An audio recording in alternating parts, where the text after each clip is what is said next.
Thank you, Mr. Vice President. I'm going to change the topic just a little bit because there was a questions that came up, and I've been asked about this on a couple of media interactions regarding the interventions that we're talking about. And it's important because it's about something that I said yesterday about what we would likely see. Whenever you put the clamps down and shut things down, you do it for two reasons. You do it to prevent the further spread, this we call mitigation, but you also do it to buy yourself time to get better prepared for what might be a rebound. It may be a rebound that we get things really under control, and then you pull back, which ultimately we're going to have to do. Everybody in the world is going to have to do that.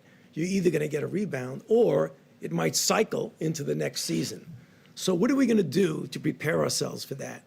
One of the most important things is one that I mentioned several times from this podium, and that is to clarify a bit about the timeline for vaccines. And would that have any real impact on what we would call a rebound or what we would call a cycling in the season? Certainly, for sure, a vaccine is not going to help us now, next month, the month after. But as I mentioned to you, we went into a phase 1 trial, and I keep referring to one vaccine. There's more than one. There's a couple of handfuls of vaccines at different stages of development, but they're all following the same course. And the course is you first go into a phase 1 trial to see if it's safe, and you have very few people, 45 people within a certain age group, all healthy, none at really any great risk of getting infected. And the reason you do that, because you want to make sure that it's safe. Then the next thing you do, and that takes about 3 months, easily, maybe more. So that's going to bring us into the beginning or middle of the summer. Then you go to a phase 2 trial, or what we say 2-3, which means we're going to put a lot of people in there. Now, we hope that there aren't a lot of people getting infected, but it is likely there will be somewhere in the world where that's going on. So it's likely that we will get what's called an efficacy signal, and we will know whether or not it actually works.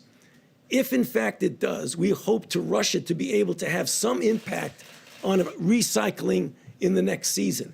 And like I said, that could be a year to a year and a half. I'm not changing any of the dates that I mentioned. But one of the things that we are going to do that you need to understand that has been a stumbling block for previous development of vaccines, and that is even before you know something works, at risk, you have to start producing it. Because once you know it works, you can't say, great, it works. Now, give me another 6 months to produce it. So we're working with a variety of companies to take that risk. We didn't take it with Zika. That's why, we have a nice Zika vaccine, but we don't have enough to do it because there's no Zika around. Same with SARS. So that's one of the things we're really going to push on, is to be able to have it ready if, in fact, it works. Now, the issue of safety, something that I want to make sure the American public understand. It's not only safety when you inject somebody and they get maybe an idiosyncratic reaction, they get a little allergic reaction, they get pain. There's safety associated. Does the vaccine make you worse? And there are diseases in which you vaccinate someone, they get infected with what you're trying to protect them with, and you actually enhance the infection. You can get a good feel for that in animal models. So that's going to be interspersed at the same time that we're testing. We're going to try and make sure we don't have enhancement. So the worst possible thing you could do is vaccinate somebody to prevent infection and actually make them worse. Next, and finally, with regard, I'll get you to your question.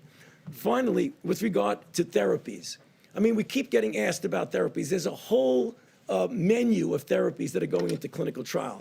As I've told you all, and I'll repeat it again, the best way to get the best drug as quickly as possible is to do a randomized controlled trial so that you know, is it safe and is it effective? If it's not effective, get it off the board and go to the next thing. If it is effective, get it out to the people that need it. So you're going to be hearing over the next month or more about different drugs that are going to go into these randomized controlled trials. And I feel confident knowing about what this virus is and what we can do with it, that we will have some sort of therapy that give at least a partial, if not a very good protection in preventing progression of disease. And we'll be back here talking about that a lot, I'm sure. Thank you. Tony, you can take a question. If I could just get back to what you're saying about this idea of risk in drug manufacture, are you saying that at some point in the phase 2 trials, that if you're seeing some form of efficacy that you may try to convince a laboratory to spool up production at that point so that there's a reservoir? Even before, Even even before. When I go into phase 2, I'm gonna find somebody that's gonna make it.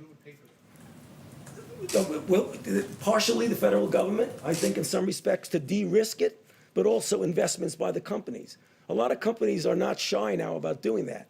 Usually, when you do that at risk, John, you gotta give some backup for them. And we've done that. We've put hundreds of millions of dollars into companies to try and make vaccines. I wouldn't hesitate to do that for a moment now.